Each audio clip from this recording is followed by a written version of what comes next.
ఆడపిల్ల అన్నాక ముక్కు పుడక పెట్టుకోవాలనే ఆనవాయితీ పూర్వం నుండి వస్తుంది.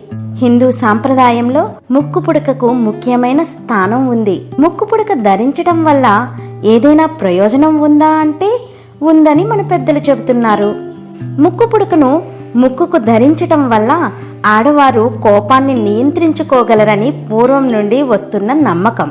ఇంతేకాకుండా ఆడవాళ్ళకి శ్వాసనాళాల్లో ఎలాంటి సమస్యలు రాకుండా ఈ ఆభరణం సహాయపడుతుందట.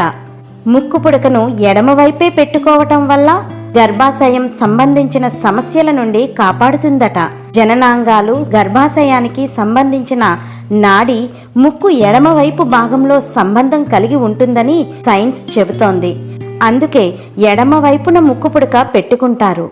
ప్రసవ సమయంలో నొప్పులను తగ్గించటంలో కూడా సహాయపడుతుందని కొన్ని అధ్యయనాలు చెబుతున్నాయి.